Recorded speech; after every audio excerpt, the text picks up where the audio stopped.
రాజధానిగా అమరావతిపై చట్టం చేసి 12 సంవత్సరాలు అయింది.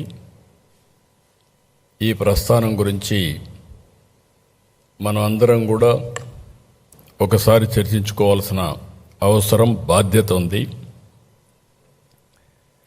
రాష్ట్ర విభజన నుంచి నేటి వరకు జరిగిన అన్ని అంశాలని ఒకసారి వివరించడమే కాకుండా చరిత్ర ఒకసారి కూలంకుషంగా నెమరేసుకుంటే భవిష్యత్తులో ఇలాంటి జరగకుండా ప్రజలే అప్రమత్తంగా ఉండే అవకాశం ఉంటుంది.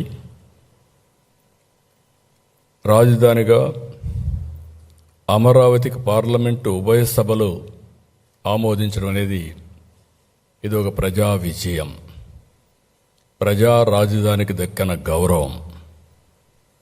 ఈ చర్చల్లో 11 పార్టీలు పార్టిసిపేట్ చేశాయి.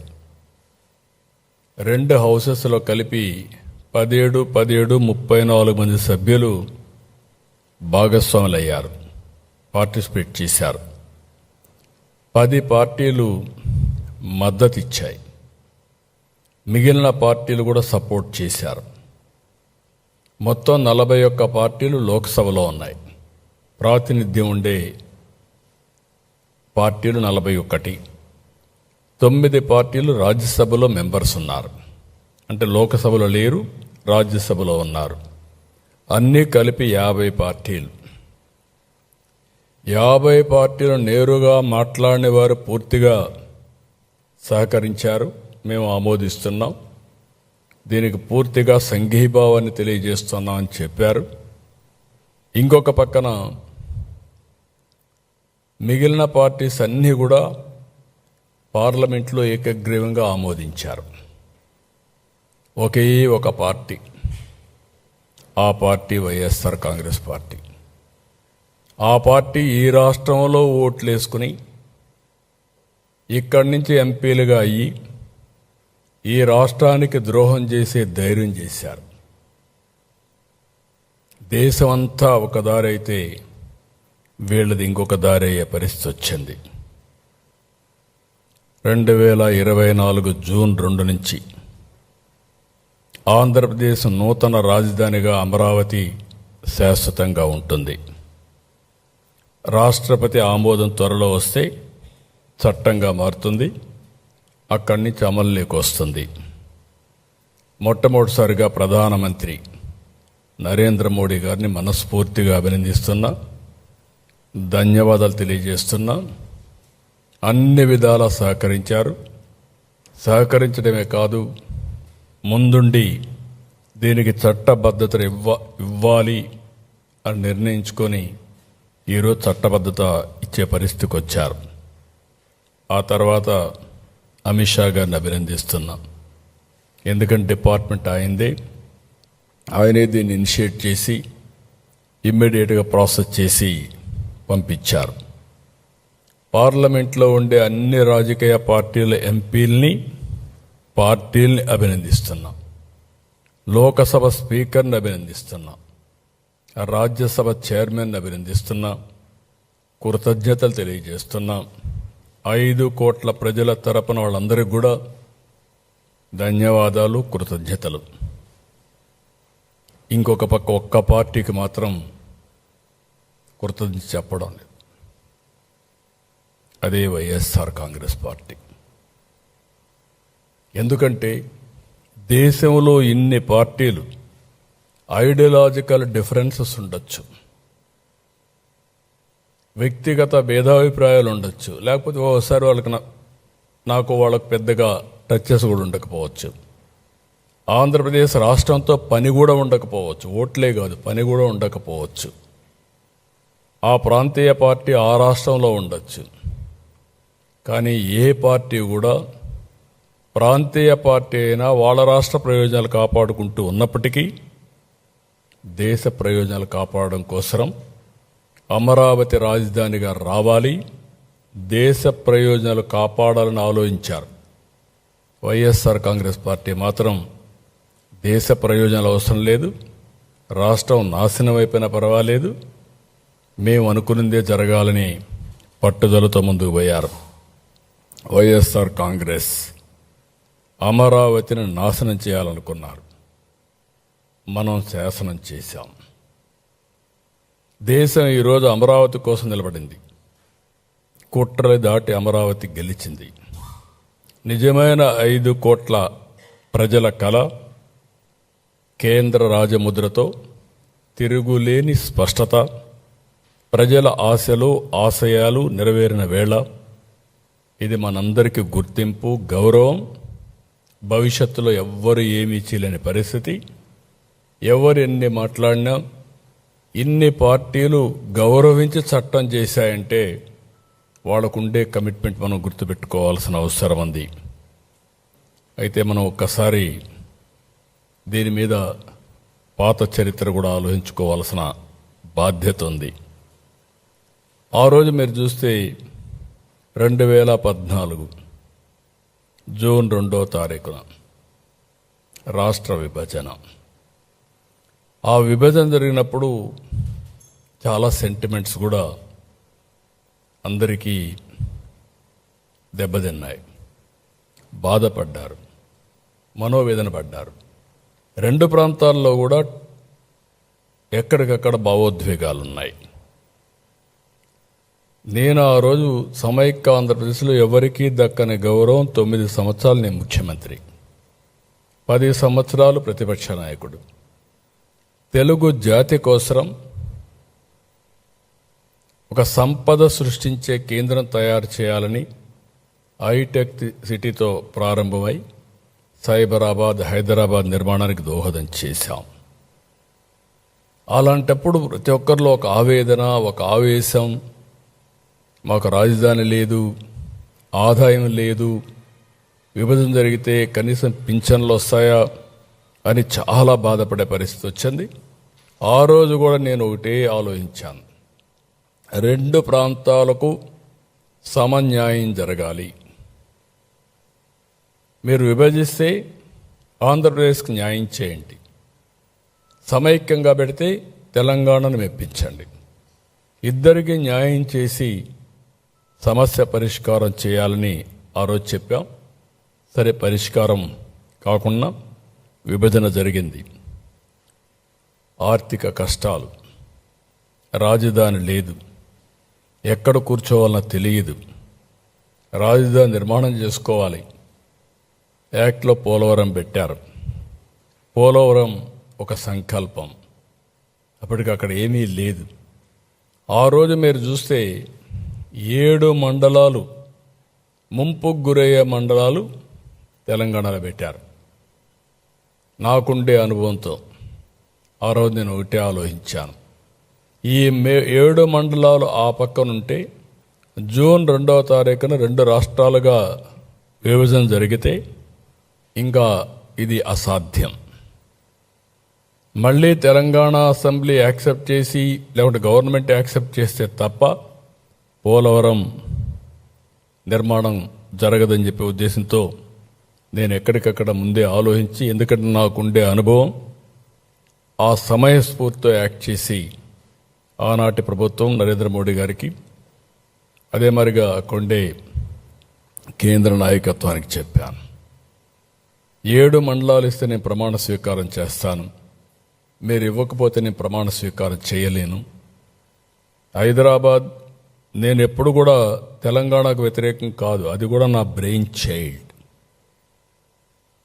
ఎందుకంటే నేను ఎప్పుడు కూడా తెలంగాణకు నష్టం జరగాలని కూడా ఆలోచించను. ఎందుకంటే 2 తెలుగుదేశం పార్టీ పెట్టిందే హైదరాబాద్లో, అనౌన్స్ చేసిందే ఎమ్మెల్యే క్వార్టర్స్లో, సంపద సృష్టించిందే. ఈరోజు ఇవన్నీ వచ్చాయంటే, నిన్న కూడా పార్లమెంట్లో మాట్లాడుతుంటే చాలామంది ఎంపీలు హైదరాబాద్ని గుర్తు చేసుకునే పరిస్థితికి వచ్చారు. అదే నాకు గౌరవం. ఆ గౌరవాన్ని పోగొట్టుకునే పరిస్థితి ఎప్పుడు నేను తేను. అలాంటి సమయంలో ఆ 7 మండలాలు కూడా లిటిగేషన్ పెట్టే పరిస్థితి ఉంటే, 7 మండలాలు మొట్టమొదటిసారిగా చరిత్రలో మీరు గుర్తుపెట్టుకోవాలి, పార్లమెంటు సమావేశాల కంటే ముందు కొత్త గవర్నమెంట్ ఒక బిల్లు పెట్టి ఆర్డినెన్స్ ఇష్యూ చేసి ప్రెసిడెంట్ కన్సెంట్ ఇప్పించి తర్వాతనే పార్లమెంటు సమావేశాలు పెట్టారు, రెగ్యులర్ బిజినెస్ స్టార్ట్ చేశారు. అది కూడా జూన్ 2వ తారీఖు కంటే ముందు. అప్పుడే ఇది సాధ్యమైంది. అక్కడి నుంచి విజయవాడకు వచ్చాం. విజయవాడకు వచ్చినప్పుడు ఎక్కడ కూర్చోవాలో తెలియదు, ఆఫీసు లేదు. ఒక SC office, irrigation SC office, అదే క్యాంప్ ఆఫీస్. అక్కడే నా బస్సు బస. ఆ తర్వాత మీరు చూస్తే నేను ఈ ఇల్లు తీసుకొని రెంట్కి వచ్చిన తర్వాత దాన్ని హైకోర్టుకి ఇచ్చాం. ఆ తర్వాత అది రాజ్భవన్ అయింది. అంటే సీఎం సెక్రటరియేట్ అదే, ఆ తర్వాత హైకోర్టు అదే, తర్వాత రాజ్భవన్ అదే. అంటే అన్ని పర్పస్లు మనకి ఏమీ లేదు అనడానికి ఇక్కడ ఒక ఉదాహరణ మాత్రం. అయితే ఆ రోజు శివరామకృష్ణయ్య గారు ఒక కమిటీ వేశారు. ఆ కమిటీ మొత్తం రాష్ట్రం అంతా తిరిగింది. విజయవాడ గుంటూరు మధ్యలో 46% ప్రజలు ఇది అనుకూలమైన ప్రదేశమని వీళ్ళంతా కూడా సమాచారం ఆయనకి ఇచ్చారు, ఓటేశారు. అది చూసిన తర్వాత విత్ కన్సెన్సస్ ఆ రోజు గ్రీన్ ఫీల్డ్ రాజధాని విజయవాడ గుంటూరు మధ్యలో ఉంటుందని డిక్లేర్ చేశాం. వైఎస్ఆర్ కాంగ్రెస్ పార్టీ చాలా విన్యాసాలు వేశారు, అందరినీ రెచ్చగొట్టారు. కడాన నేను ఆ రోజు కూడా అభివృద్ధి వికేంద్రీకరణ తెలుగుదేశం పార్టీ సిద్ధాంతం, అదే సమయంలో అధికార వికేంద్రీకరణ చేస్తూనే మనకంటూ ఒక రాజధాని ఉండాలి. తెలంగాణకు హైదరాబాద్ ఉంది, కర్ణాటకకు బెంగళూరు ఉంది, చెన్నైకి తమిళనాడుకి చెన్నై ఉంది. అలాంటి రాజధాని నగరం ఉంటే తప్ప భవిష్యత్తు లేదనే ఉద్దేశంతో మనం సంకల్పం చేశాం. ఆ సంకల్పమే 2 ప్రాంతాలకి, నార్త్ అండ్ సౌత్ సమాన దూరం, 12 పార్లమెంట్లు ఒక పక్క, 12 పార్లమెంట్లు ఇంకొక పక్క, డిస్టెన్స్ కూడా మోరార్లెస్ సేమ్. 13వ పార్లమెంట్ గుంటూరు. అలాంటి ప్లేస్ని ఎంపిక చేశాం. ఒక్కసారి ఆ రికార్డ్స్ మీరు పోతే ఏమేం చెప్పారు, చిన్న రాష్ట్రం అయిపోయింది, విభేదించడం నాకు ఇష్టం లేదు, అదే సమయంలో 30,000 ఎకరాలు కావాలి, అలాంటివి ఉంటే నాకు అబ్జెక్షన్ లేదు అని చెప్పి ఎక్కడైతే కనెక్టివిటీ, నీటి లభ్యత, భూమి, ఇక్కడ రాజకీయ చైతన్యం అన్నీ కూడా ఇక్కడ ఎప్పటి నుంచో జరిగిన ప్రాంతాన్ని మనం ఒక సంస్కృతి సాంప్రదాయాలకు నిలమైన ప్రాంతాన్ని మనం ఎంపిక చేశాం. మీరు ఏ యాంగిల్లో చూసినా భౌగోళికంగా, ఒక హిస్టారికల్గా, వనరుల పరంగా హైదరాబాదుకు నీళ్లు లేకపోతే ఎన్నో సంవత్సరాలుగా వారానికి ఒక్కసారి నీళ్లు ఇచ్చేవాళ్ళం. ఏవి 9 మున్సిపాలిటీలకి. సిటీలో కూడా ఆ ప్రాబ్లం ఉండేది. ఏం చేయాలన్నా పరిష్కారం చేయలేక చాలామంది ఇది చేస్తే గండిపేట ఎండిపోతే ఆ రోజు నేను ఎట్టి పరిస్థితిలో ఇవ్వాలని నాగార్జున సాగర్ నుంచి మొట్టమొదటిసారిగా ధైర్యం చేసి 1 సంవత్సరం నీళ్లు తీసుకుపోయి హైదరాబాద్కి ఇచ్చాం. ఇక్కడ ఆ సమస్య లేదు, అన్ని నీళ్లు కానీ అన్నీ ఉండే పరిస్థితి వచ్చింది. దీనికి ఒక హిస్టరీ ఉంది. శాతవాహనులు వెళ్ళిన ప్రాంతం, బౌద్ధం విరాజిల్లిన ప్రాంతం. లండన్లో ఇప్పుడు కూడా అమరావతి మ్యూజియంలో ఉంది, ఒక గ్యాలరీ అమరావతి ఉంది. చెన్నైలో కూడా ఉంది, అమరావతి పైన గ్యాలరీ ఉండే పరిస్థితి వచ్చింది. ఇవన్నీ కూడా చేసిన తర్వాత మీరు ఒకసారి చూస్తే 2014 జూన్ 8న ప్రభుత్వం ఏర్పాటు చేయడం, అదే ఏడాది సెప్టెంబర్ 1న రాజధాని నిర్ణయం చేయడం, 2014 డిసెంబర్ మాస్టర్ ప్లాన్ సింగపూర్ సంస్థలతో MOU చేయడం. ఒకప్పుడు హైదరాబాద్ డెవలప్ చేయాలంటే నేను అమెరికాకి వెళ్ళాను, 14 రోజులు తిరిగాను. ఐటీ కంపెనీస్ని తీసుకురావడానికి హైదరాబాద్ అమెరికాకి వెళ్ళి వాళ్ళందరినీ అట్రాక్ట్ చేసి అక్కడి నుంచి ప్రారంభించాం. ఇక్కడ ఆంధ్రప్రదేశ్ ఎలక్షన్లో 2014 నేను మేజర్గా చెప్పింది రాజధాని లేదు, అందరూ ఆవేదనతో ఉన్నారు. సింగపూర్కు మించిన రాజధాని కడతాం. సింగపూర్కి అంత మునుపు నాకు పరిచయం ఉంది, ఆ కంట్రీతో సంబంధాలు పెట్టుకొని చేస్తామని ఫస్ట్ టైం సింగపూర్కి పోయి ఆ గవర్నమెంట్ ప్రధానమంత్రికి వాళ్ళందరికీ విజ్ఞప్తి చేస్తే, మంత్రులకు విజ్ఞప్తి చేస్తే టెండర్లు పిలిస్తే ఆలస్యం అవుతుందంటే వాళ్ళు చాలా పాజిటివ్గా ముందుకు వచ్చి టెండర్లు పిలవకుండా మేము ఉచితంగా మాకుండే సమర్థత అంతా ఉపయోగించి, మా డిపార్ట్మెంట్లు ఉపయోగించి మాస్టర్ ప్లాన్ డీటెయిల్స్ ఇస్తామని చెప్పి మాట నిలబెట్టుకున్న ప్రభుత్వం ఒక్క పైసా తీసుకోకుండా ఇచ్చారు. అలాంటిది డిసెంబర్ 30 తేదీన 2014 ఏపీ సిఆర్డీఏ తీసుకొచ్చాం. ల్యాండ్ లేదు, ఇక్కడ విలువైన ల్యాండ్. ఒక విధంగా ఇక్కడ అభివృద్ధి కూడా ఆగిపోవడానికి హైదరాబాద్ కంటే ఎక్కువ ల్యాండ్ ఇక్కడ వాల్యూ. తర్వాత హైదరాబాద్ అభివృద్ధి అయినాక ల్యాండ్ పెరిగింది, ఇక్కడ అంత మునుపు కూడా ల్యాండ్ వాల్యూ ఎక్కువ. ఎందుకంటే ఒక ఫెర్టైల్ ల్యాండ్ ఇది. ఎప్పుడు కూడా నీరు కృష్ణా డెల్టా కింద వచ్చి ప్రతి ఒక్కరు ఉపయోగించుకునే పరిస్థితికి వచ్చారు. దానివల్ల ల్యాండ్ కూడా ఇచ్చే పరిస్థితులు లేరు. అలాంటిది ఒక పిలిపిస్తే దగ్గర 58 రోజుల్లో 29,000 మంది రైతులు, 34,000 ఎకరాలు, ప్రభుత్వ భూమి కూడా ఉంటే 54,000 ఎకరాలు ఎంతవరకు ఉపయోగపడుతుంది అవన్నీ ఉన్నాయి.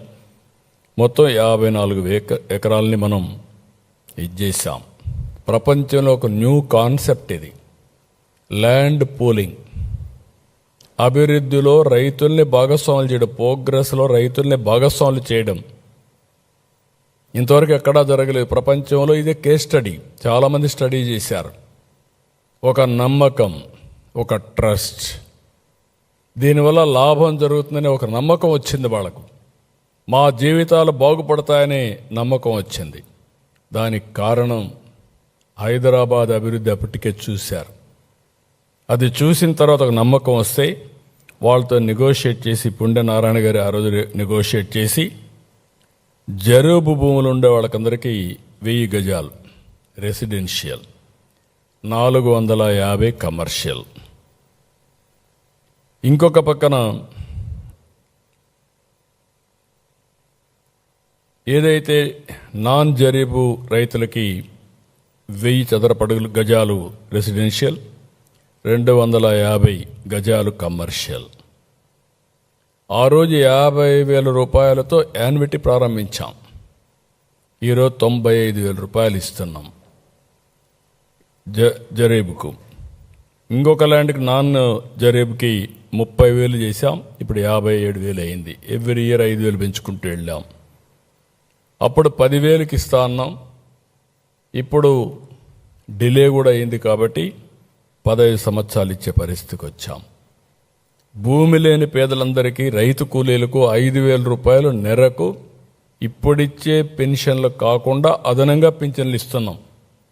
గవర్నమెంట్ ఇచ్చే పింఛన్లన్నీ ఎలిజిబిలిటీ ప్రకారం ఇస్తున్నాం, వీళ్ళకి అదనంగా ఇచ్చే పరిస్థితికి వచ్చాం.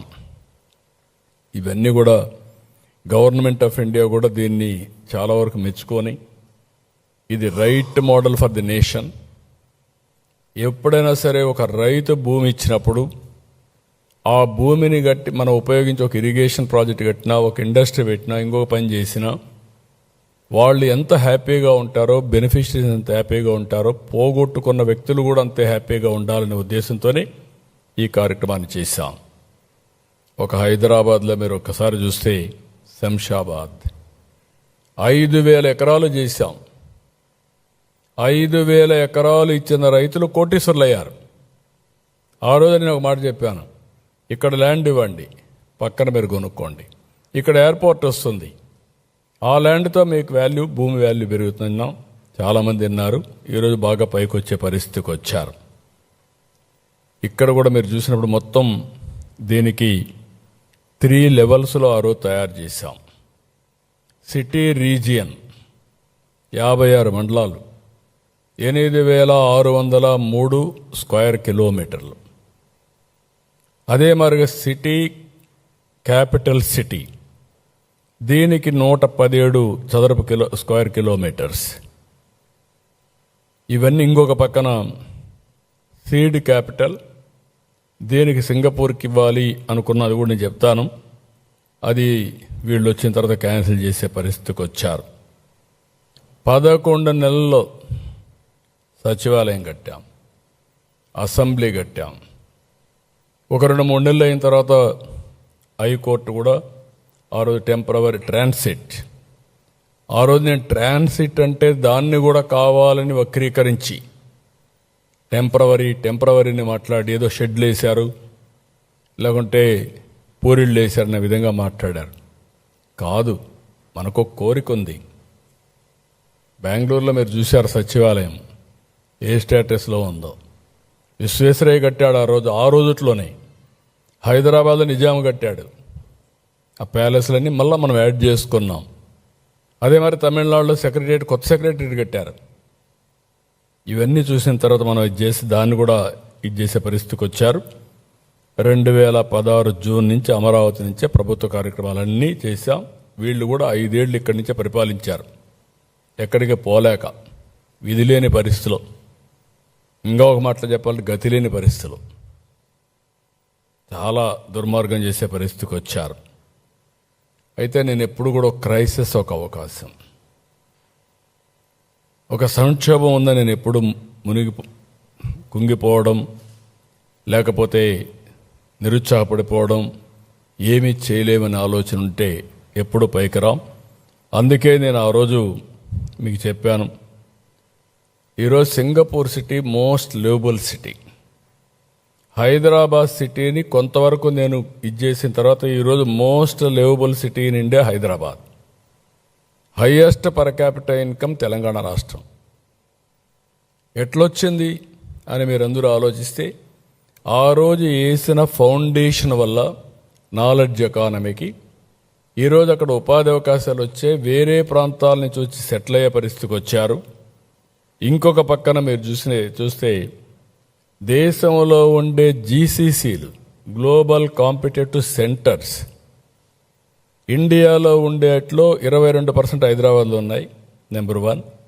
11% గ్లోబల్ జీసీసీస్ అన్నీ కూడా హైదరాబాద్ లొకేట్ అయినాయి ప్రపంచంలో చేసుకుంటే. అలాంటివన్నీ కూడా ఉంటాయి కాబట్టి భవిష్యత్ అంతా కూడా సిటీస్ పైన ఆధారపడుతుంది. మనం వద్దనుకున్నా కూడా అలాంటి సిటీస్ నిర్మాణం చేయాలనే ఉద్దేశంతో సింగపూర్తో సుర్బానా, జురాంగ్ ఉచితంగా మాస్టర్ ప్లాన్స్ తీసుకొచ్చారు ప్రధానమంత్రి గారు. 2015 అక్టోబర్ 22న శంకుస్థాపన చేశారు. ఈరోజు మనం ఇక్కడ కూర్చున్నామంటే, మనం గెలిచామంటే ఒక పవర్ ఉంది.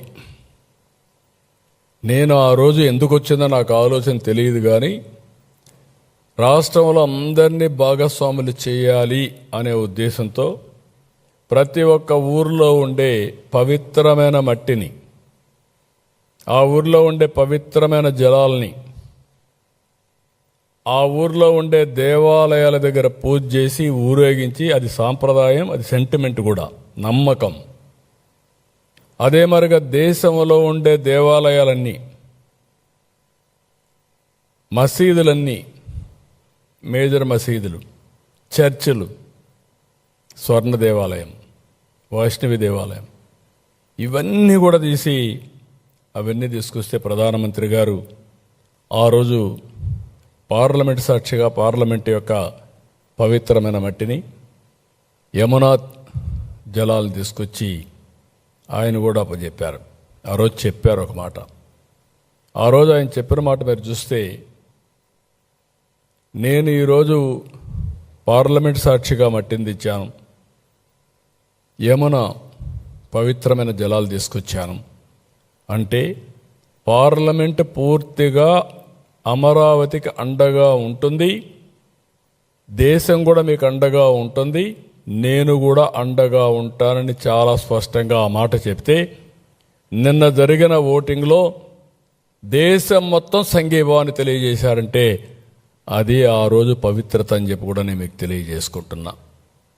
ఇది సెంటిమెంట్ అంటారా, నమ్మకం అంటారా, ట్రస్ట్ అంటారా, ఏదైనా కానీ ఇది వాస్తవం. అందుకే ఈరోజు మనం కాపాడుకోగలిగాం. అయితే ఒక పక్క ప్రణాళికలు చేసుకో ముందుకు పోయాం, ఇంకొక పక్క కుట్రలు చేస్తూ ముందుకెళ్ళారు. అడుగడుగునా కుట్ర, అడుగడుగునా కుతంత్రం, అడుగడుగున నేరాలు ఘోరాలు. ఆ రోజు కూడా ఇదే పని. రైతుల్ని రెచ్చగొట్టారు. రైతుల్ని రెచ్చగొడితే 99% రైతుల ముందుకొచ్చి ల్యాండ్స్ ఇచ్చారు. నో డిస్ప్యూట్, యునానిమస్గా ఇచ్చారు. ఎన్ని చెప్పినా కూడా వినలేదు. అక్కడి నుంచి అరటి తోట తగలబెట్టారు. ఎంత దుర్మార్గం అంటే భయానకమైన వాతావరణాన్ని క్రియేట్ చేయడం. నా జీవితంలో ఎప్పుడు కూడా ఇలాంటి తప్పుడు పనులు ఎక్కడ నేను చూడలేదు. ఇంకొక పక్కన వరల్డ్ బ్యాంక్ లెటర్స్ రాశారు. అంటే చాలా ఈజీ అయిపోయింది వీళ్ళు చేసే తప్పుడు పనులన్నీ కూడా కప్పిపుచ్చుకోవడానికి. ఎదుటి వాళ్ళపైన గుడ్డ గాల్చి ముఖాన్ని వేసేయడం, తుడుచుకోమనడం, అవినీతి ఆరోపణలు చేసేయడం. అవినీతి ఆరోపణలు చేసి నిరూపించాల్సిన అవసరం లేదు. ఇలాంటి తప్పుడు పనులు చేసి వాళ్ళకు కూడా లెటర్స్ పెట్టి కడాన వీళ్ళు వచ్చిన తర్వాత డబ్బులు ఇస్తా అన్నా ఇవ్వనీయకుండా చేసి ఇక్కడికి వస్తా అన్నా రానియకుండా చేసే పరిస్థితికి వచ్చారు. అరాచకం ఎంత పరాకాష్టమైంది. ఒక ఉదాహరణ, పర్యావరణ దెబ్బతింటుందన్నారు, నిర్మాణాలకు అనుకూలం కాదని తప్పుడు రిపోర్టులు తెప్పించారు, శ్మశానం అన్నారు, ఎడారి అన్నారు, కులం రంగు పులిమారు, భూకంపాలు వస్తాయని చెప్పి మాట్లాడారు. అంటే ఎన్ని విధాల సెబటైజ్ చేయాలనో అన్ని విధాల సెబటైజ్ ఆ రోజు చేశారు, ఇప్పటికి కూడా చేస్తూనే ఉన్నారు. అవి కూడా వస్తాను. నేనైతే ఒకటే ఆలోచించా, భగవంతుడు ఎందుకో నాకు 2 అవకాశాలు ఇచ్చాడు. ఒక విధంగా అవకాశాన్ని కూడా అందిపుచ్చుకున్నాం. ఫస్ట్ అవకాశం తెలుగు జాతికి ఒక నాలెడ్జ్ ఎకానమీలో ప్రముఖ పాత్ర ఉండాలని ఆలోచించాను. అదే హైటెక్ సిటీ, అదే సైబరాబాద్, అదే ఈరోజు హైదరాబాద్ నగరం. ఇక్కడ కూడా హైదరాబాద్ బ్రౌన్ ఫీల్డ్ సిటీ, 2 సిటీలు ఉన్నాయి. హైదరాబాద్ సిటీ, సికింద్రాబాద్ ఉంది. నేను 1 మోర్ సిటీ యాడ్ చేశాను, అదే సైబరాబాద్. ఈరోజు హైదరాబాద్కి అదే గుండెకాయ, హార్ట్ ఈజ్ సైబరాబాద్. ఇక్కడికి వచ్చినప్పుడు నేను విజయవాడ ఉంది, మంగళగిరి ఉంది, గుంటూరు ఉంది, పక్కనే తెనాలి ఉంది. ఇవన్నీ కూడా మనం వేసినటువంటి ప్లానింగ్ మీరు చూస్తే నూజివీడు, ఇంకొక పక్క పామర్రు, ఈ పక్క చిలుకూరుపేట, పక్కన జగ్గయ్యపేట, సత్తెనపల్లి, ఈ ఏరియా అంతా వస్తాయి. Inner ring road, outer ring road cover చేస్తే ఇక్కడికి వచ్చినప్పుడు 9 నగరాలు ప్లాన్ చేశాం. గవర్నమెంట్ సిటీ, ప్రభుత్వ సిటీ, ఆర్థిక city, knowledge city, justice city, health city, sports city, tourism, media, electronics నగరాలు. ఇవన్నీ కూడా 4 ఆఫీసులు కట్టేస్తే అయిపోదు, కట్టేయచ్చు. ఒక్కొక్కసారి సంక్షేమం వచ్చినప్పుడు ఏమేమి అవకాశాలున్నా ఎత్తుక్కొని తగిన విధంగా ప్రణాళికలు చేస్తే మన తర్వాత కూడా శాశ్వతంగా ఉంటాయనే ఉద్దేశంతో ఆ రోజు చేశాం. ముందు మీరందరూ ఆ రోజు చూసుంటారు, జపాన్ నుంచి ఒక ఆర్కిటెక్ట్ని పెట్టాం. బాగా లేకపోతే మళ్ళా క్యాన్సిల్ చేసి నార్మన్ పోస్టర్ని ఇంగ్లాండ్ నుంచి ఐడెంటిఫై చేశాం. ఫేమస్ వరల్డ్ క్లాస్ డిజైనర్ అంటే Singapore master plan, Norman foster, ఈ యొక్క ఐకానిక్ బిల్డింగ్స్ అని డిజైన్ చేయడానికి వాళ్ళు పెట్టుకున్నాం. ఎందుకంటే ఒకసారి ఇప్పుడు ఢిల్లీలో ప్రధానమంత్రి గారు సెంట్రల్ విస్తా తయారు చేశారు, పార్లమెంట్ కూడా తయారు చేశారు. మనకు కూడా ఈ అవకాశం ఉంది. ఈ అవకాశాన్ని ఉపయోగించుకొని కేంద్ర సహకారం తీసుకొని ఒక మంచి సిటీని డెవలప్ చేయాలని చెప్పి మనం ముందుకు పోయాం. అందరి ఆలోచనలు తీసుకున్నాం. 16,000 కోట్ల రూపాయలు లోటు బడ్జెట్ ఉన్న లోటు బడ్జెట్ తాత్కాలికం, వినూత్నమైన ఆలోచనతో ముందుకు పోయాం. వరల్డ్ బ్యాంక్, ఏడీపీ వంటి సంస్థలు ముందుకు వచ్చాయి. ఇంకొక పక్క దీంట్లో మీరు చూస్తే 30% బ్లూ అండ్ గ్రీన్, అమరావతిలో బ్యూటీ ఇది, స్ట్రైట్ రోడ్స్. ఇంకొక పక్క 360 కిలోమీటర్ల ప్రధాన రోడ్ గ్రిడ్. ఇంకొక పక్క 1200 కిలోమీటర్ ఎల్పిఎస్ ల్యాండ్ పూలింగ్, రైతులకందరికీ రోడ్లు వేయడం. అన్నీ కూడా డక్ట్లోనే యూటిలిటీస్ అన్ని తీసుకురావడం. సైడ్ రోడ్స్ కానీ, స్ట్రైట్ రోడ్స్ కానీ, వయాడక్ట్ కానీ, గ్రీన్ ఎనర్జీ కానీ, డిస్ట్రిక్ట్ కూలింగ్ కానీ, ఇలాంటివి ఎఫిషియెంట్గా ఏమేమి చేయగలుగుతామో అన్నీ చేశాం. 3,300 కిలోమీటర్ల సైకిల్ పాత్, వాకింగ్ ట్రాక్, ఈ రెండు కూడా క్రియేట్ చేస్తున్నాం. 5, 10, 15 నిమిషాలు కాన్సెప్ట్ పెట్టుకున్నాం. 5 నిమిషాలు ఎమర్జెన్సీ, 10 నిమిషాలు ఏదైనా వాళ్ళకి కావాల్సినటువంటి పార్కు ఇలాంటి ఇవన్నీ, 15 నిమిషాలు maximum employment, walk to work. ఇలాంటి కాన్సెప్ట్స్ పెట్టుకో ముందుకు పోయే పరిస్థితికి వచ్చాం. ఇక్కడ 1690 ఎకరాలు స్టార్టప్ ఏరియా సింగపూర్తో ఒప్పందం చేసుకున్నాం. వాళ్లే అభివృద్ధి చేస్తారు. అభివృద్ధి చేసిన తర్వాత 52% వచ్చిన డబ్బుల్లో మనకిస్తారు. వాళ్ళు డెవలప్మెంట్ చేసిందని 42% వాళ్ళు ఉంచుకొని 52% మనకి ఇచ్చే పరిస్థితికి వచ్చారు. అలాంటిది 9,000 కోట్లు పనులు కూడా కంప్లీట్ చేశారు 2019కి. అక్కడి నుంచి మీ అందరికీ ఐడియా ఉంది ఏం జరిగిందని. ప్రపంచంలో ఎవ్వరూ సింగపూర్ పైన అవినీతి ఆరోపణలు చేయలేదు. అలాంటిది ఒక అవినీతి పార్టీ వాళ్ళపైన ఆరోపణలు చేసి వాళ్ళు తరివేసే పరిస్థితికి వచ్చారు. నానా రకాలుగా హింసించి ప్రపంచంలో ఎవ్వడూ ధైర్యం చేయలేదు. నేను ఎన్నోసార్లు చెప్పాను, నేను సింగపూర్కి పోయినప్పుడు నేను ట్రై చేశాను డ్రైవర్కి డబ్బులు ఇవ్వాలని, ఎవడు తీసుకోవాలా.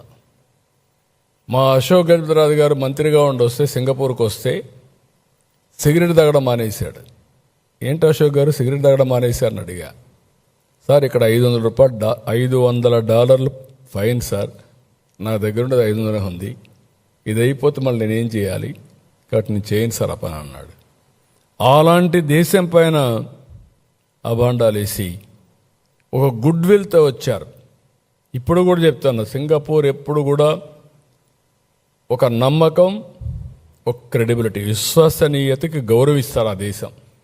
నేను చాలా దేశాలు తిరిగాను. అలాంటి దేశంతో లేనిపోని సమస్య పెట్టి మొత్తం కంపు చేసే పరిస్థితికి వచ్చారు. ఇంకొక పక్కన అమరావతి బ్రాండ్ పూర్తిగా దెబ్బతినే పరిస్థితికి వచ్చింది. నేను ఆ రోజు బాండ్స్ ఇస్తే వితిన్ 2 అవర్స్ క్లోజ్ అయింది. దాన్ని బట్టి ప్రపంచం మొత్తం అమరావతి అంటే ఎంత క్రేజ్ ఉందని మనం అర్థం చేసుకోవాల్సిన అవసరం ఉంది. మనం వేసిన ప్లానింగ్ కానీ, ప్రణాళికలు కానీ, ఆలోచనలు కానీ విదేశ సంస్థలు కూడా చాలా ఆసక్తి చూపించాయి. ఆ రోజు పెట్టిన విట్, ఎస్ఆర్ఎం, అమృత్ కొద్ది కొద్దిగా వచ్చే పరిస్థితికి వచ్చింది. ఎంత దుర్మార్గం అంటే ఎస్ఆర్ఎం అమరావతి అని పేరు పెడితే అమరావతిని తీసేయమన్నారు. నాకు ఇప్పుడు కూడా అర్థం కావడం లేదు. ఇలా మెంటాలిటీ ఏంటో, అమరావతి అని పేరునే ఉచ్చరించకూడదని ముందుకు పోయే పరిస్థితికి వచ్చారు. ఇప్పుడు ఎక్స్ఎల్ఆర్ఐ వీళ్ళు ఉండగా వెళ్ళిపోతే మళ్ళా తీసుకొచ్చాం. బిట్స్ బిలాని వాళ్ళు కూడా వచ్చే పరిస్థితికి వచ్చారు. 113 సంస్థలు 1,307 ఎకరాలు ఇచ్చాం. 33,000 కోట్ల రూపాయలు పెట్టుబడులు పెట్టడానికి సిద్ధంగా ఉన్నారు. తొందరగా ఈ పనులన్నీ స్టార్ట్ అవుతాయి. రాత్రింపగుళ్ళు పనులు అవుతున్నాయి. ఇంకొక పక్కన మీరు ఒకసారి చూస్తే దానికంటే ముందు ఏం జరిగింది కూడా మనం ఆలోచించుకో. 2019 ఆ రోజే 25,000 మందితో ముమ్మరంగా పనులు జరిగే సమయంలో 2019 ఇక్కడే ప్రజావేదిక కలెక్టర్స్ కాన్ఫరెన్స్ ఇక్కడే పెట్టారు. నెక్స్ట్ డే దీన్ని కూల్చమని చెప్పారు. మీరందరూ సాక్షులు దానికి. అదే సమయంలో అమరావతి పనులు నిలిపేశారు. ఏపీ సిఆర్డిఎస్ చట్టం రద్దు చేశారు. సింగపూర్ని మెర్సిలెస్గా తిరిగి పంపించారు. 2019 డిసెంబర్ 17న 3 రాజధానుల ప్రకటన చేశారు. ప్రాంతాల మధ్య చిచ్చు పెట్టాలని ప్రయత్నం చేశారు. శాసనమండలిలో 3 రాజధానుల బిల్లుని సెలెక్ట్ కమిటీకి పంపిస్తే తప్పుడు విధంగా గవర్నర్ పంపించి పాస్ అయిపోయిందని గవర్నర్ దగ్గర ఆమోదింపజేశారు. దానిపైన కోర్టుకి పోతే కోర్టు చాలా స్పష్టంగా తీర్పిచ్చారు.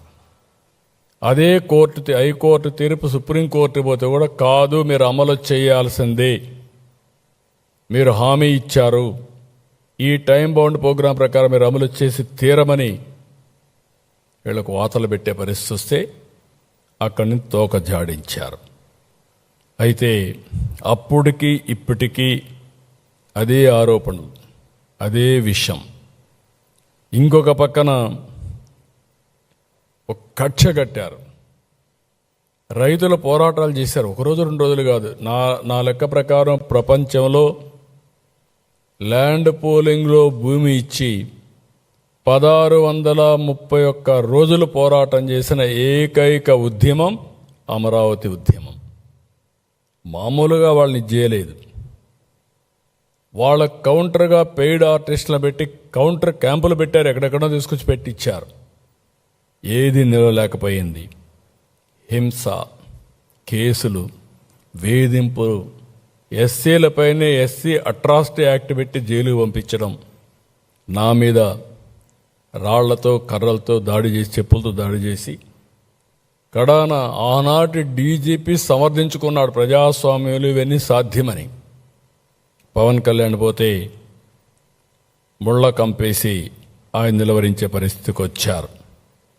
2022 మార్చి 5న అమరావతి ఏకైక రాజధానిగా అభివృద్ధి చేయాలని హైకోర్టు నిర్ణయించడం, సుప్రీంకోర్టు దాన్ని అప్పీల్ చేయడం, ఆ హైకోర్టు జడ్జి ట్రాన్స్ఫర్ అయ్యి వెళితే రైతులంతా కూడా పూలు తీసుకొచ్చి సగం కాళ్లపై నిలబడుకొని నీల్ డౌన్ అయ్యి వారికి సెండ్ ఆఫ్ ఇచ్చారు.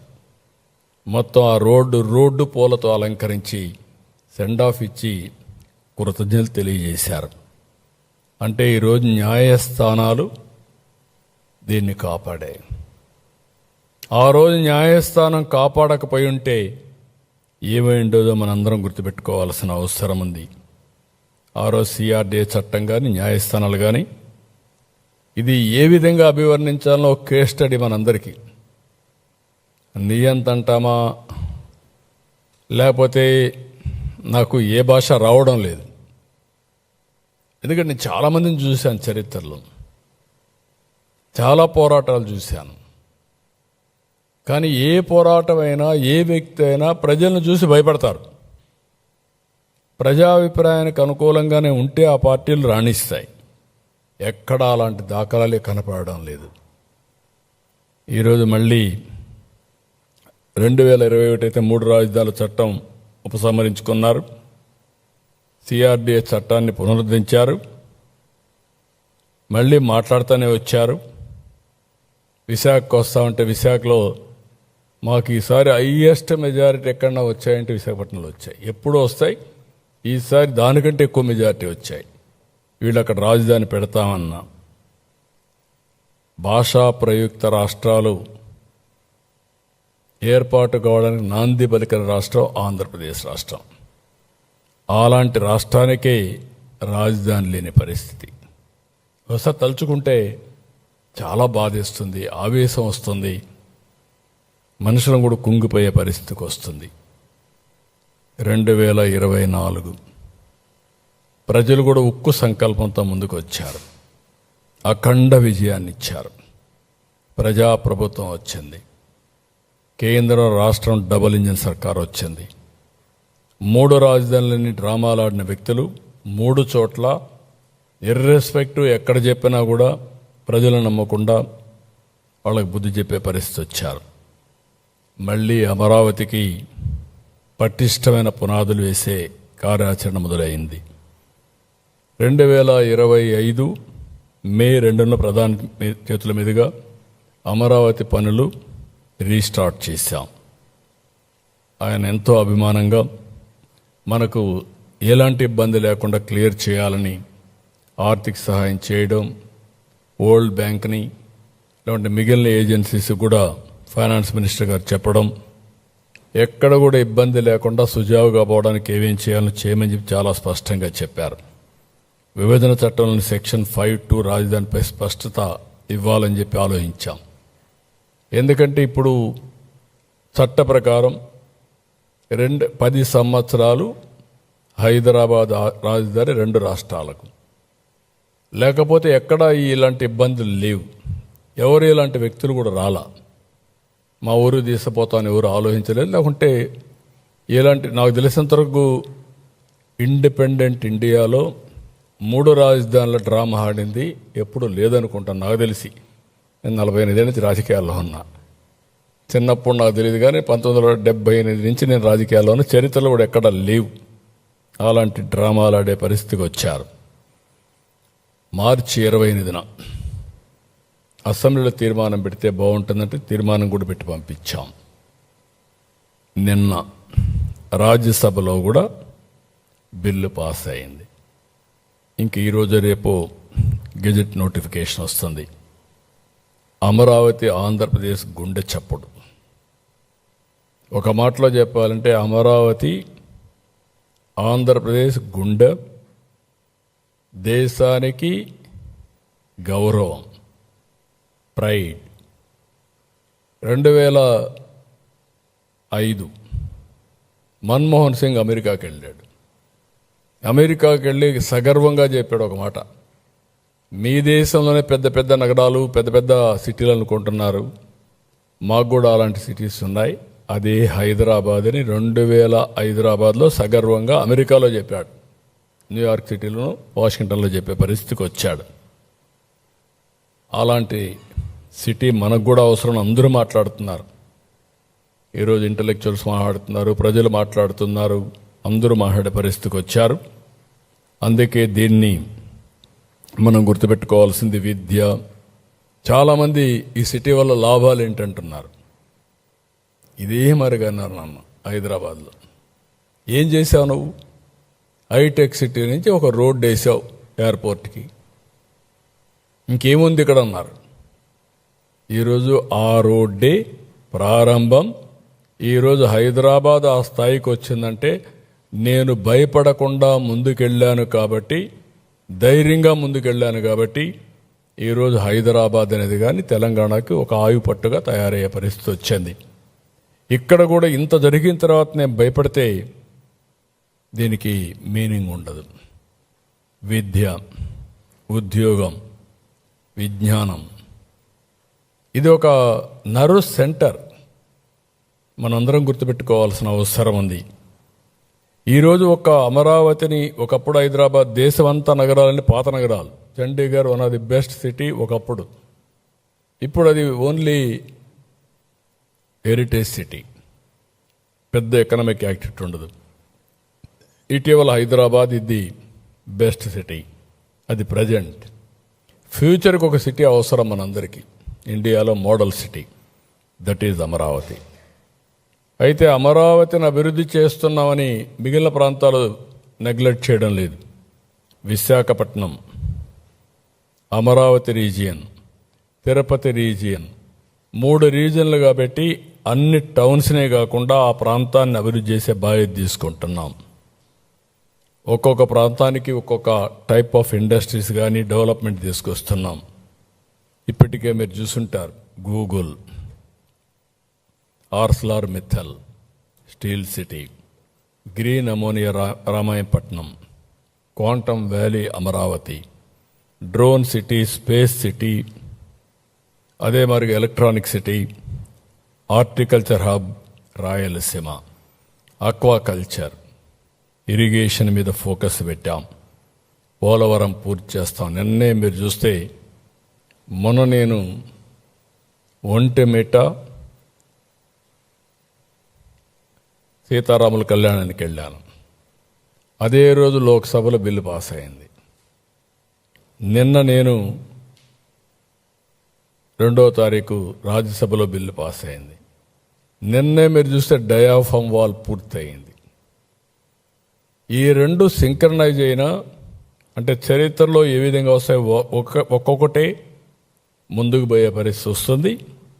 ఇది 2027 బిఫోర్ గోదావరి పుష్కరాలు పోలవరం పూర్తి చేసి జాతికి అంకితం చేస్తాం.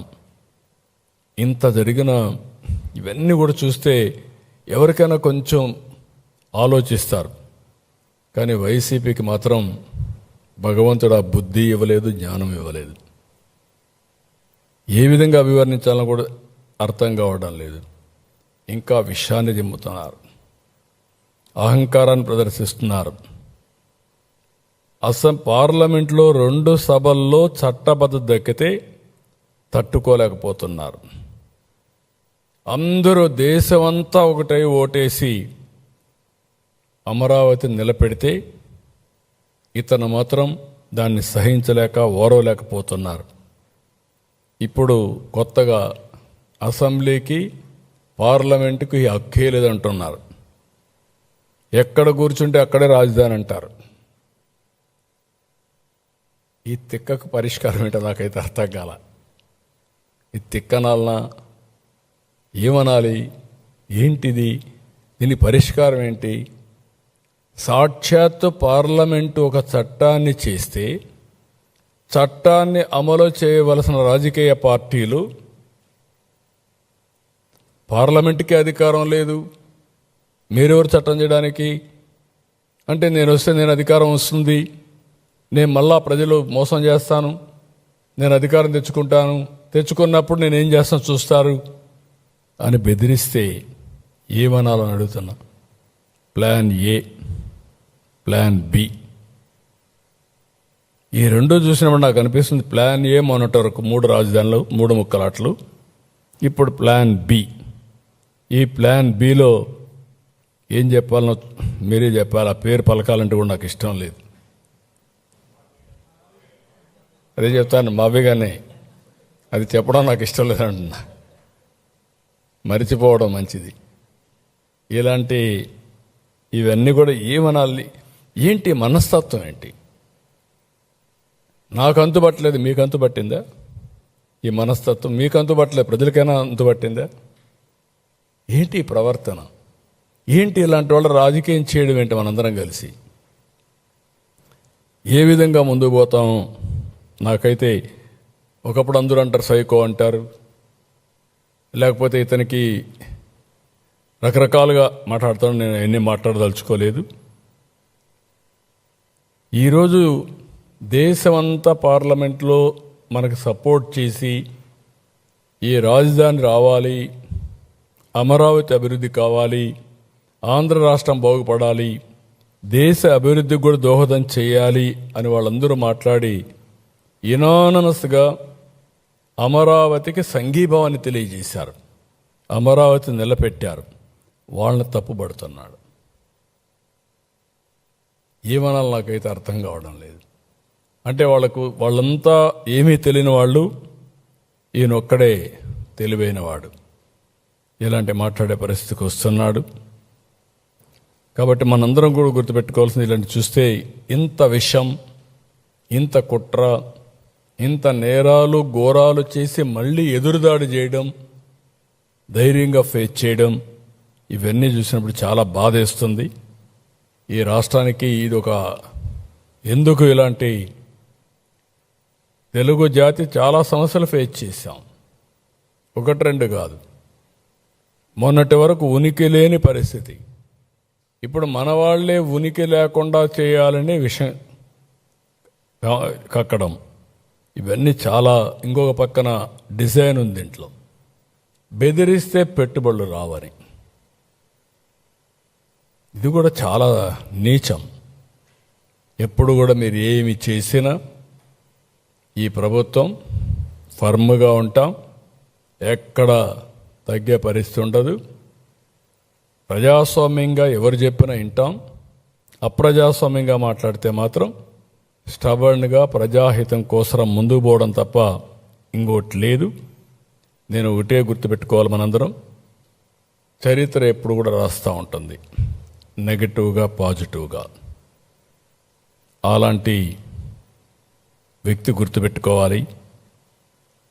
మీరు ఏం చేయబోతున్నారో కూడా చరిత్ర మిమ్మల్ని ఎప్పటికీ క్షమించదు. ఈరోజే మనకు జరిగినటువంటి ఇబ్బందుల వల్ల ఆంధ్రప్రదేశ్ రాష్ట్రం దక్షిణ భారతదేశంలో లోయెస్ట్ పర్ క్యాపిటల్ ఇన్కమ్, అప్పుల ఉబిలో ఉన్నాం. ఎక్స్ట్రా ఎఫర్ట్ పెడితే తప్ప అందరం కలిసి మళ్ళీ అందరితో సమానంగా మనం ముందుకు పోయే పరిస్థితి లేదు. నేను అమరావతి ఒకటే కాదు, ఇంకా మిగిలిన అభివృద్ధి అంతా కూడా జరగాల్సిన అవసరం ఉంది. ఎవరు ఎన్ని చేసినా అమరావతి ఆగదు, అభివృద్ధి ఆగదు, సంకల్పం ఆగదు. ఇప్పటికే ప్రపంచ బ్యాంక్ నుంచి, హడ్కో నుంచి, నబార్డ్ నుంచి, నాఫెడ్ నుంచి ఒక 40,000 కోట్ల రూపాయలు టైఅప్ చేశారు. ఇంకో పక్క 56,000 కోట్లకు పనులు పిలిచారు. 91 మౌలిక ప్రాజెక్టులన్నీ ప్రారంభిస్తున్నారు. అధికారులు, ఎమ్మెల్యేలు, మంత్రులు నివాస భవనాలు తొందరలో పూర్తి అవుతాయి. ఐకానిక్ బిల్డింగ్లు కూడా 2028కి పూర్తి చేస్తాం. ట్రంక్ ఇన్ఫ్రాస్ట్రక్చర్ అంతా 2007కు పూర్తి చేస్తాం. ఇంకొక పక్కన 2028కి మెజారిటీ వర్క్లన్నీ కూడా ఒక స్థాయికి వస్తాయి. కొంతమంది ఇప్పుడు మాట్లాడుతున్నారు అమరావతి మొత్తం పూర్తయిపోతుందా అని. కావాలని కూడా 2 లక్షలు కావాలి, 5 లక్షలు కావాలని మాట్లాడుతున్నారు. ఒక రాజధాని అనేది మనం చేసుకుంటా పోతా ఉంటే నిరంతరం జరుగుతుంది, ఒకరోజు అయ్యేది కాదు. మేజర్ ట్రంక్ ఇన్ఫ్రాస్ట్రక్చర్ మనం చేసిన తర్వాత చేసే సమయంలోనే రాష్ట్ర ప్రభుత్వానికి ఆదాయం పెరుగుతుంది. ఒక బిల్డింగ్ కడితే ఆ బిల్డింగ్కి అవసరమైన మెటీరియల్ కానీ, లేబర్ కానీ, దానిపైన ఖర్చు పెట్టే డబ్బుల్లో గవర్నమెంట్కి ట్యాక్సేషన్ కింద 15 నుంచి 20% తిరిగి వస్తూ ఉంటుంది. వాళ్ళు అప్పు చేసినా, మనం పెట్టినా, ఏదైనా. మనం మేజర్ ఇన్ఫ్రాస్ట్రక్చర్ క్రియేట్ చేసిన తర్వాత ఈరోజు హైదరాబాద్ చూస్తే 75% Hyderabad region Telangana resources contribute చేస్తుంది. Hyderabad alone 60% service sector contribute చేస్తుంది. అందుకే 9% పైన 9.3 9.6% తెలంగాణకు ఆదాయం వస్తుంది. అంటే వచ్చిన 100 రూపాయలు జిఎస్టిపి కాంట్రిబ్యూషన్ వస్తే అందులో 9.3% 9.6% వస్తుంది. ఆంధ్రప్రదేశ్కి 6% వస్తుంది. అంటే ఆదాయం తక్కువ, దాంట్లో వచ్చే పర్సంటేజ్ తక్కువ. ఇది మనం గుర్తుపెట్టుకోవాల్సిన అవసరం ఉంది. అందుకే ఈ నిర్మాణం అనేది కొంతమంది మళ్ళీ మాట్లాడుతున్నారు, అయిపోతుందా 28కి అయిపోతుందా అంటే 28కి అయిపోవడం కాదు. Major works will be completed 28. Amaravati నిరంతరం కొనసాగుతుంది. Inner ring road, outer ring road, రేపు రాబోయే రోజుల్లో అక్కడ ఒక స్పోర్ట్స్ సిటీ, 9 సిటీలు. ఒకవేళ అవసరమైతే హైదరాబాద్లో మీరు చూశారు, ఆ రోజు నేను ఎయిర్పోర్ట్ కడతానంటే బేగంపేట ఉంటే బేగంపేట చాలు కదా అన్నారు. ఇప్పుడు శంషాబాద్లో కడితే అది ఆ రాష్ట్రానికి జిఎస్టిపి కాంట్రిబ్యూషన్కి మేజర్ ఫ్యాక్టర్ అయ్యింది. ఇప్పుడు బెంగళూరు ఎయిర్పోర్ట్ ఉంది. ఒకప్పుడు బెంగళూరు ఎయిర్పోర్ట్ హెచ్ఏఎల్లో ఉండేది. ఇప్పుడు బెంగళూరు ఎయిర్పోర్ట్ హిందూపూర్ సైడ్ హైదరాబాద్ రోడ్డుకి వచ్చింది. ఇప్పుడు ఫుల్ అయింది, కెపాసిటీ హ్యాండిల్ చేయలేని పరిస్థితి. ఇంకొక 5-6 ఏళ్లలో ఇంకొక ఎయిర్పోర్ట్ కావాలి. ఏ పక్క ప్లాన్ చేస్తారో అది వేరే విషయం. అదే మరి మనకు ఒక చిన్న బుడ్డ ఎయిర్పోర్ట్ ఉండేది, ఎప్పుడు వెంకయ్యనాయుడు ఎగతాలు చెప్పేవాడు. చిన్న మార్కెట్ ఏదో ఉంది విజయవాడలో, ఆ మార్కెట్ పేరు చెప్పేవాడు. ఇది ఆ మారిగా ఉందని. దానిపైన ఒక టెర్మినల్ బిల్డింగ్ కట్టించాం. అది అవుతానే ఇంకొకప్పుడు టెర్మినల్ బిల్డింగ్ విత్ ఇవి కడుతున్నాం. అది ఉంటుంది. అవసరమైతే రేపు ఇంకొక ఎయిర్పోర్ట్ రావాల్సిన అవసరం ఉంటుంది. ఇన్ఫ్రాస్ట్రక్చర్ డెవలప్ చేస్తే ఆటోమేటిక్గా డెవలప్మెంట్ ఆటో పైలట్కి వెళ్తుంది. అదే నిరూపించింది ప్రపంచం మొత్తం. ఇప్పుడు మీరు చూశారు దుబాయ్. ఒకప్పుడు ఒక ఎయిర్పోర్ట్, ఒక పోర్ట్, అక్కడి నుంచి టూరిజం, అక్కడి నుంచి ఆల్రౌండ్ డెవలప్మెంట్. ఇప్పుడు ఈ జియో పొలిటికల్ సిచ్యువేషన్లో కూడా మనకు సిచ్యువేషన్స్ మారుతూ ఉంటాయి. మారినప్పుడు మనం అవి కూడా అర్థం చేసుకోవాల్సిన అవసరం ఉంది. మనం కూడా కష్టాలు వస్తాయి. ఇప్పుడు యుద్ధం వచ్చింది. యుద్ధ సమయంలో మనకి ఇబ్బందులు వచ్చాయి. గ్యాస్ సమస్యలు వచ్చాయి, ఫ్యూయల్ సమస్యలు వచ్చాయి, రేట్లు పెరిగే పరిస్థితి వస్తుంది. సప్లై చైన్ డిస్టర్బ్ అయ్యింది. సప్లై చైన్ డిస్టర్బ్ అయినప్పుడు మనం పండించే మ్యాంగో కానీ, అరటి కానీ, అక్వా ఫుడ్ కానీ విదేశాలకు పోయే పరిస్థితి లేకుండా రేట్స్ అని పడిపోయే పరిస్థితి వస్తున్నాయి. ఇలాంటి చాలా వస్తాయి. వచ్చినప్పుడు మనం ఎంత సమర్థవంతంగా హ్యాండిల్ చేయగలుగుతాం అనేది ముఖ్యం.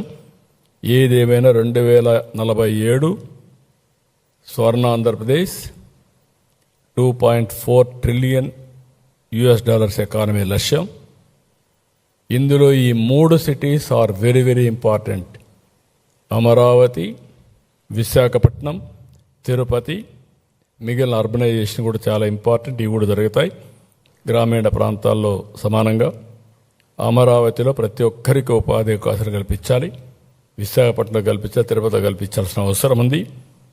అదే మరి మళ్ళీ చెప్తున్నా, ఇది self sustainable project, monetisation project. ఎంత వీలైతే అంత డబ్బులు ఇందులో నుంచి వాళ్ళు ఇచ్చిన ల్యాండ్ తిరిగి వాళ్ళకి ల్యాండ్ పూలింగ్లో తీసుకున్న ల్యాండ్ను వాళ్ళకి తిరిగి ఇస్తాం, డెవలప్ చేసి దానికి పెట్టుబడి పెడతాం.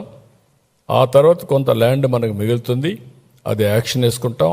ఆక్షన్లో కొంత డబ్బులు వస్తాయి. ఆ రియల్ ఎస్టేట్ని పిలిపించి వాళ్ళను కూడా కట్టమంటాం. కట్టినప్పుడు అభివృద్ధి అవుతుంది. దానివల్ల గవర్నమెంట్కి ఆదాయం వస్తుంది. అది కూడా ఇప్పుడే ఎందుకు చేసేకూడదు అంటారు. అంటే ఇప్పుడు చేస్తే పీనట్స్ వస్తాయి. ఎందుకంటే ఇప్పుడు డబ్బులు రావు కాబట్టి మీరు అమ్మేయండి, కట్టేసేయండి అంటే మామూలుగా ఏ విధంగా మాట్లాడుతున్నారంటే, ఒకప్పుడు హైదరాబాద్లో అక్కడుండే గవర్నమెంట్ భూమిస్ నేను ఒక్కొక్క ఎకరా ఇది చేసుకుంటా వస్తే హైటెక్ సిటీగా ఎదురుగా ఉండే ల్యాండ్ ₹1,00,000. తర్వాత అది 3 కోట్లు, తర్వాత 30 కోట్లు, ఇప్పుడు 200 కోట్లు, 150 కోట్లు, 170 కోట్లు. ఎప్పుడు కూడా ల్యాండ్ వాల్యూ ఎప్పుడు పెరుగుతుందంటే అభివృద్ధి అవుతూ ఉంటే ల్యాండ్ వాల్యూ పెరుగుతుంది, ఆస్తి విలువ పెరుగుతుంది. అది కూడా కావాలని తెలియకుండా కాదు, ఇష్టానుసారంగా మహాడే పరిస్థితికి వచ్చారు. ఇది self land monetisation project main concept. అదే మాదిరిగా రాష్ట్ర ప్రభుత్వానికి ఆదాయ వనరులు, ఉపాధి అవకాశాలు, నాలెడ్జ్ హబ్గా తయారయ్యే పరిస్థితి వస్తుంది. తెలుగువాడు ఎక్కడికి పోయే పని లేకుండా either Amaravati or Visakhapatnam or తిరుపతికి వచ్చి పనిచేసుకునే పరిస్థితి క్రియేట్ చేస్తాం. 2029 మళ్ళీ ప్రధానమంత్రి గారిని పిలిపించి ఆయన ద్వారా ఈ పనులన్నీ ఇనాగరేట్ చేస్తాం. ఒక నగరానికి 3 సార్లు ప్రధానమంత్రి వచ్చి సిటీకి ఫౌండేషన్ వేయడం, పనులు పునఃప్రారంభించడం, కంప్లీట్ చేసి మళ్ళా అంకితం చేయడం అనేది ఎప్పుడు జరగలేదు. ఈ 3 చేసే బాధ్యత తీసుకుంటాం. అక్కడి నుంచి ఆటో పైలట్లు వెళ్తుంది. ఆంధ్రప్రదేశ్ రాజధానిగా అమరావతి ఇక అజేయం, అన్స్టాపబుల్, శాశ్వతం. ఎవ్వరూ ఏమీ చేయలేరు. ఎవరైనా పగటి కళలు కానీ ప్రజల్ని కన్ఫ్యూజ్ చేయాలంటే మీ కళలు పగటి కళలుగా మిగిలిపోతాయి తప్ప మీ వల్ల ఏమీ కాదు. మీరు ఏ చెడు తలపెట్టలేరు, తలపెట్టినా జరగదు. మీరు శాపాలు పెడితే ఆ శాపాలు తిరిగి మీకు ఎదగలుగుతాయి తప్ప దీనికి కాదని మరొకసారి తెలియజేస్తున్నా. ఇక్కడ నాకు ఇప్పుడు కూడా అర్థం కాని ఒకటి ఉంది. అమరావతి దేవతల రాజధాని, ఈ అమరావతి ప్రజా రాజధాని. నేను ప్రతిరోజు దేవుణ్ణి ఒకటే ప్రార్థిస్తాను. నేను 2 నిమిషాలే ప్రార్థన చేస్తాను పూజ రూమ్లోకి వెళ్ళి. ఆ 2 నిమిషాలు నా ప్రార్థన ఏంటంటే, ప్రజా రాజధాని అమరావతి, దేవతల రాజధాని అమరావతి, కలియుగ దేవుడు వెంకటేశ్వర స్వామి ఈ రాష్ట్రంలో నెలకొన్నారు. త్రేతాయుగం ఒక్కొక్క యుగంలో ధర్మాన్ని కాపాడడానికి, ప్రజలను రక్షించడానికి దేవుడు అవతరించే పరిస్థితి వస్తుంది. అలాంటి దేవుడు ఇక్కడ ఉన్నాడు. కాబట్టి మీ ఆశీస్సులతో స్వర్గంలో ఎట్లయితే దేవతలంతా ఆనందంగా ఉంటారో, ఇక్కడ ప్రజలకు కూడా ఇబ్బంది లేని పాలన ఇమ్మని చెప్పి నేను కోరుకొని మనస్సాక్షిగా పరిపాలనకు కేంద్రీకరిస్తాను. ఇంకా నాకు రెండో ఆలోచన ఉండదు, రెండో థింకింగే ఉండదు. ఒకసారి వర్చువల్గా వెంకటేశ్వర స్వామిని దర్శించుకొని అక్కడి నుంచి ప్రారంభిస్తాను. కాబట్టి ప్రజలకు విజ్ఞప్తి చేస్తున్నాం, మన చేతల్లో ఉంది. మనం ఎలాంటి రాష్ట్రాన్ని నిర్మాణం చేయాలనుకుంటున్నాం, ఎలాంటి భవిష్యత్తు మనం క్రియేట్ చేయాలనుకుంటున్నాం, వీళ్ళు చెప్పే మాటల్ని ఎంతవరకు ఎవరు ఏమేం చెప్తున్నారు, వీళ్ళ చరిత్రలేంటి, ఇవన్నీ గుర్తుపెట్టుకొని ముందు రాష్ట్రాన్ని కాపాడుకుంటే మన భవిష్యత్తు భద్రంగా ఉంటుంది. ఈ విషయాన్ని గుర్తుపెట్టుకోవాల్సిందిగా అందరికీ విజ్ఞప్తి చేస్తూ అందరికీ నమస్కారాలు. జై హింద్.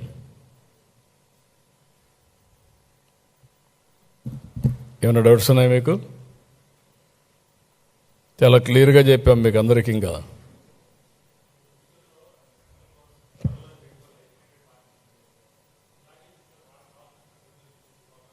ఏది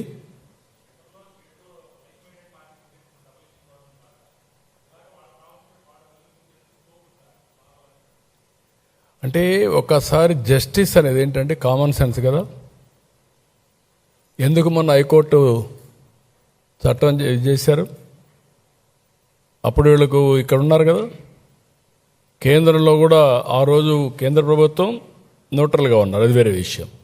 ఎందుకు ప్రయత్నం చేయలేదు నేను అడుగుతాను. దానికి సమాధానం ఏంటి?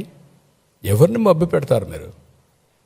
ఒక్కసారి రాజధాని కట్టినాక తుగ్లకులు కొత్తగా వచ్చి ప్రతి ఒక్కరు మారుస్తూ ఉంటే ఆ స్వేచ్ఛ ఉందా? ఎందుకంటే checks and balances. What is checks and balances ప్రజాస్వామ్యానికి? ఒక పక్క లెజిస్లేచర్ చేసే చట్టాలు ప్రజా ఆమోదికంగా ఉండాలి, రాజ్యాంగబద్ధంగా ఉండాలి. వైలేట్ చేసినప్పుడు మీడియా రాస్తారు. మీడియా రాసిన ఫస్ట్ చట్టసభ, ఎగ్జిక్యూటివ్ అమలు చేసిన మీడియా రాస్తారు. తర్వాత అది కానీ ఎఫెక్ట్ అయితే కోర్టుకు వెళ్తాం. కోర్టుకు పోతే ఆటోమేటిక్గా ఒకవేళ ఒక కోర్టులో ఇదిగా అయినా checks and balances, magistrate court నుంచి హైకోర్టు నుంచి సుప్రీంకోర్టు వరకు ఎక్కడైనా సరే న్యాయం అల్టిమేట్గా ప్రివేల్ అవుతుంది. That is final. అలాంటిది మొన్నే ఇస్తే మళ్ళా ఇలాంటి తిక్క సమాచారం ఏంటండి? ఏంటి మాట్లాడడం? వీళ్ళు ఒక నాయకులా? వీళ్ళు కొంతమంది ఉన్నారు, వీళ్ళు మంత్రులుగా పనిచేశారు. ఎట్ట పనిచేశారు నాకైతే అర్థం కాలేదు. వాళ్ళు మాట్లాడితే మీరు క్వశ్చన్ అడుగుతున్నారు, మీరు వాళ్ళని ఖండించలేకపోతున్నారు. విచిత్రమైన పరిస్థితి ఇది. ఒక విధంగా చేయాలంటే మన దౌర్భాగ్యమేమో నాకు తెలియదు ఇలాంటి నాయకులు ఉండడం ఈ రాష్ట్రంలో. ప్రజాస్వామ్యాన్ని, రాజ్యాంగాన్ని కూడా అవహేళన చేసే విధంగా మాట్లాడే వ్యక్తుల్ని what is justice and it is a matter of common sense. ఏం మీ సొంత డబ్బులా ఇది? ఎవరు మీరు రావడానికి? వచ్చే మీరంతా కూడా ప్రజలకు నష్టం జరిగే సమస్యల్ని తీసుకురావడం. అదేగా జరిగింది. 5 ఏళ్ళు ఆపర్చునిటీ పోగొట్టుకున్నాం కదా, 30 ఏళ్ళు వెనక్కిపోయాం కదా. మరి ఇలాంటి మాట్లాడడమే నాకు చాలా బాధగా ఉంది. 24 గంటలు ఆలోచించాల్సింది మనం నష్టపోయాం, ఎట్లా ముందుకు తీసుకుపోవాలి, సమిక్షేమం, అభివృద్ధి, సుపరిపాలన, మెరుగైనటువంటి జీవన ప్రమాణాలు ఏ విధంగా ఇవ్వాలని ఆలోచించే పరిస్థితులు ఉండాలి తప్ప ఇలాంటివన్నీ కూడా ఆలోచించి వాళ్ళ గురించి డిబేట్ చేయడం కూడా ఒక కలుషితమైన వాతావరణం నా లెక్క ప్రకారం. అయితే మన పిల్లల్లో కానీ మిగిలిన వాళ్ళ కానీ ఇలాంటి వల్ల లాభం లేదు, నష్టం తప్ప.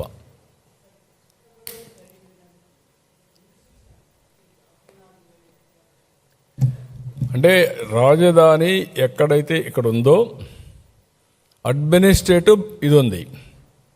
అమరావతి వాళ్ళు ఇచ్చింది మీకు చట్ట ప్రకారం సిఆర్డిఏ నోటిఫై చేసిన ఏరియా రాజధాని, అమరావతి రాజధాని. ఇప్పుడు క్యాపిటల్ రీజియన్ సిఆర్డిఏ నోటిఫై చేసింది. హైదరాబాద్లో ఉంది, ఒకప్పుడు మున్సిపల్ కార్పొరేషన్ ఉంది. ఇప్పుడు వాళ్ళు గ్రేటర్ హైదరాబాద్ తీసుకొచ్చారు, అన్ని కార్పొరేషన్లు కలిపి. ఆ గ్రేటర్ హైదరాబాద్ మొత్తం రాజధానిగా ఉంటుంది, అడ్మినిస్ట్రేషన్ మాత్రం ఒక సెంటర్లో ఉంటుంది. That is the meaning. అక్కడే కోర్టు ఉంటుంది, అక్కడే ఒక ఎగ్జిక్యూటివ్ ఉంటుంది, లెజిస్లేచర్ ఉంటుంది, everything will be located there. That is the, అంటే ప్రపంచం మొత్తం ఒక పద్ధతి ప్రకారం పోతే ఎవడెటపోయినా పర్వాలేదు, నా ఇష్ట ప్రకారం నేను మాట్లాడతాను అడ్డదొడ్డంగా అంటే దానికి ఆన్సరే లేదు. ఎవరు ఊహించినటువంటి పరిణామాలు.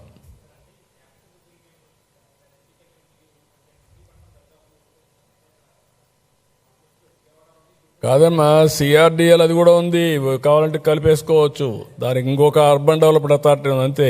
ఆ పక్కన మీరు హనుమాన్ జంక్షన్ వరకు పోయింది. పలకడు అతనికి అమరావతి దేవతల రాజధాని. వెంకటేశ్వర స్వామి పైన దాడి చేసి సమర్థించుకున్న వాళ్ళు అమరావతి పేరెట్ పలుకుతారండి? నేను ఐఎమ్ వెరీ క్లియర్. ఎందుకు పలకం? ఎందుకు అంత ద్వేషం అమరావతి అనగానే? ఎందుకు అంత ఇది? That is a clear indication. అంతే, ఇట్లనే ఉంటారు వీళ్ళ ప్రవర్తన అంతా. నేను ఎక్కడా లేని దాన్ని ఎందుకంటున్నా, మళ్ళా దాన్ని ఒక ఇష్యూ, మళ్ళా అన్ని రాష్ట్రాలకు పోవాలి, మళ్ళా 2/3 మెజారిటీ. ఇప్పుడు ఎవరు వీళ్ళకి సపోర్ట్ చేస్తారు? ఏంటి వీళ్ళ పుట్టుపూర్వతలు ఏంటి? ఈయనకి ఎవరు సపోర్ట్ చేస్తారు? ఇప్పుడు ఆయన చెప్పిన వర్షన్ ఉంది, రేపు 2/3 మెజారిటీ వస్తే కేంద్రం రాష్ట్రంలో అప్పుడేంటి? అప్పుడు కాన్స్టిట్యూషనల్ అమెండ్మెంటా? ఎందుకు ఇలాంటి వింత కోరికలు? ఇప్పుడు ఆ భద్రత ఇవ్వాలి, చట్టబద్ధత ఇవ్వాలనే ఉద్దేశం తీసుకొచ్చాం. వాడికి అయిపోయింది. ఇంకా ఎవరి వల్ల అవుతుందంటే, ఒక రీజనల్ పార్టీ 3 సీట్లు ఉండేవాళ్ళు, ఆంధ్రప్రదేశ్ సీట్లు 25. ఒకవేళ చట్టం చేసిన చట్టాన్ని తిరిగి మళ్ళా నువ్వు రాసే అవకాశం కూడా లేదు. అంటే ఇది తొగ్గులకు కూడా అదే మరి చేసి అప్పుడు చట్టాలు లేవనుకో ఆయన ఏం చెప్తే అది జరిగింది. ఇప్పుడు ఎక్కడ జరుగుతుందండి? ఇప్పుడు జ్యుడిషియరీ పెట్టుకున్నాం మనం. రాజ్యాంగ ప్రకారం చెక్స్ అండ్ బ్యాలెన్సెస్ అదే. నాకు అధికారం వచ్చింది కాబట్టి చంపేస్తాను, నాకు అధికారం ఇచ్చారు కాబట్టి నా ఇష్ట ప్రకారం చేస్తారంటే ఏం చేస్తారు? లోపల పెడతారు, లేదంటే మెంటల్ హాస్పిటల్ పంపిస్తారు. ఈ విషయాలు మనం గుర్తుపెట్టుకోవాలి. ఏదంటే అది మాట్లాడడం కాదు.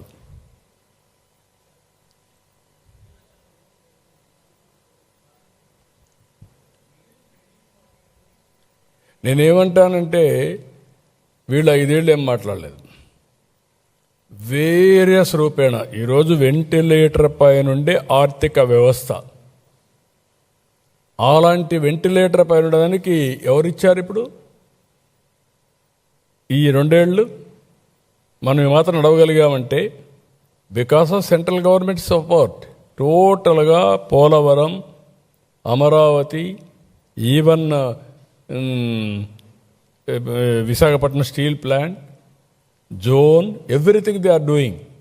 ఈవెన్ రాయలసీమకి హార్టికల్చర్ ఇది అన్నీ చేసినప్పుడు అప్పుడు నేనేం అడగలేదు, ఇప్పుడు ఇవ్వండి మీరు అంటే కావాలని మాట్లాడడం తప్ప ఇంకోటి కాదు. వీ నో ఏ విధంగా కేంద్రం పూర్తిగా సహకరిస్తున్నారు.